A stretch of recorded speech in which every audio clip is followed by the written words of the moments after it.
यहाँ बहुत सारे खिलाड़ी यहाँ उपस्थित हैं।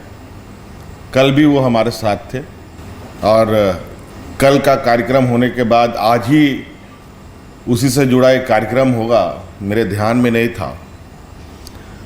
और इकराम साहब शायद पहली बार झारखंड आ रहे हैं और इकराम साहब को मैं बताना चाहूँगा कि झारखंड को मूलतः लोग खनिज संपदाओं से बहुत अधिक चर्चित रहा है। पूरे राज्य में हर कोने में, हर गांव में, हर जंगलों में हमारे यहाँ अलग अलग तरीके के खनिज संपदाएं हैं। कोयला, लोहा तो एक आम बात।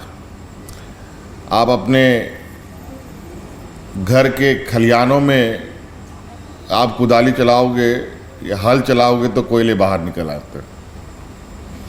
ये स्थिति है। यहाँ यूरेनियम जैसे हमारे पास महत्वपूर्ण खनिज संपदाएं हैं। बहुत सारी ऐसी खनिज संपदाएं हैं जिससे आज देश को एक अलग ताकत भी हम इस राज्य के द्वारा प्रदान करते हैं। और ये आज से नहीं बल्कि हमारे इस देश के आज़ाद होने के पहले से इन कार्यों में लोग शामिल हैं। जब हमारी सरकार बनी तो उस समय संयोग से कोरोना जैसा एक वैश्विक महामारी हमारे बीच में आया और सभी लोग लगभग 1.5 साल तक घरों में बंद रहने के लिए मजबूर हो गए। लेकिन हम लोगों ने अपनी सोच में ताले नहीं बंद किए और हम लोगों ने लगातार इस राज्य को किस दिशा में ले जाना है इसका एक हम लोगों ने एक धुंधला सा एक लकीर खींचा। खनिज संपदाओं तो हम के बारे में तो लास्ट 100 ईयर्स पहले से ही हम लोग कार्य कर रहे हैं, लेकिन परिणाम बहुत उत्साहवर्धक हमें दिखा नहीं। तो हम लोगों ने इससे अलग हटकर जैसे एजुकेशन है, हेल्थ है, आधारभूत संरचनाएं हैं और विशेषकर हमारा खेल और पर्यटन, इस पर हम लोगों ने काम करना प्रारंभ किया। और जब हम लोगों ने खिलाड़ियों को तराशने का एक हल्का प्रयास किया तो जो चमक हमें देखने को मिला वो मुझे लगता है ये कोयला, हीरा और यूरेनियम से कहीं ज़्यादा ताकतवर मुझे दिखा। फिर हमने इस पर आगे बढ़ने का काम किया। परिणाम आज आपके सामने, चाहे हॉकी इंडिया की टीम की बात हो, चाहे आर्चरीज में हो, यहाँ तक कि देश के सबसे चर्चित प्रतियोगिता, खेल प्रतिस्पर्धा, अगर हम क्रिकेट को भी देखें तो धोनी भी हमारे ही राज्य से आते हैं।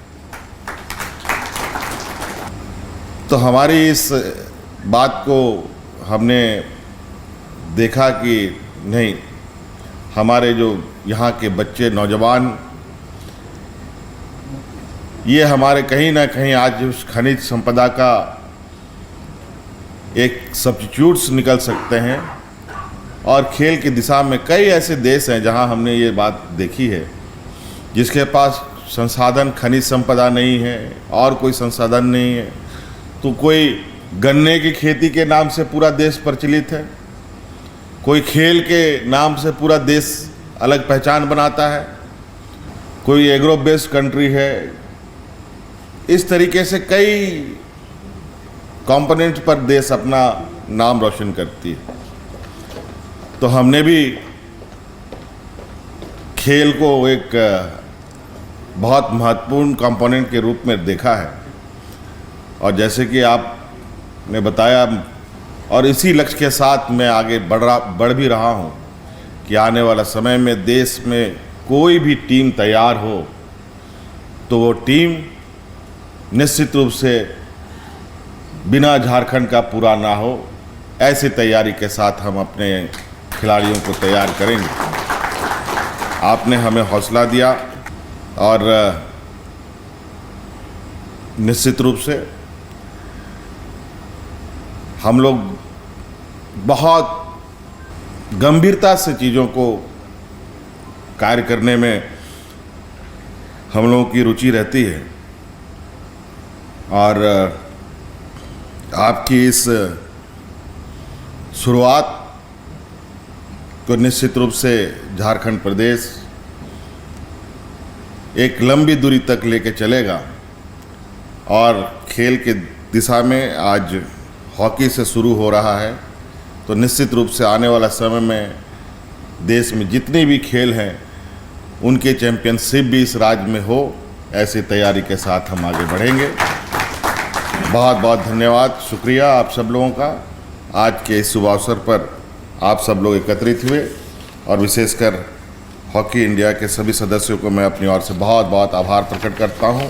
पुनः धन्यवाद, जोहार। अगर आप चाहते हैं कि हमारे वीडियोस का नोटिफिकेशन आपको बिना देरी के मिलता रहे तो आप इस चैनल को फॉलो और सब्सक्राइब जरूर कर लें। बाकी आप हमारे काम को लेकर कोई सुझाव हमें देना चाहते हो तो कमेंट बॉक्स में आप सादर आमंत्रित हैं। इसके अलावा हमारे वीडियोस आपको अलग अलग ठिकानों जैसे फेसबुक, इंस्टाग्राम, ट्विटर पर भी देखने को मिलेंगे, जिसके लिंक डिस्क्रिप्शन में डाल दिए गए हैं। शुक्रिया।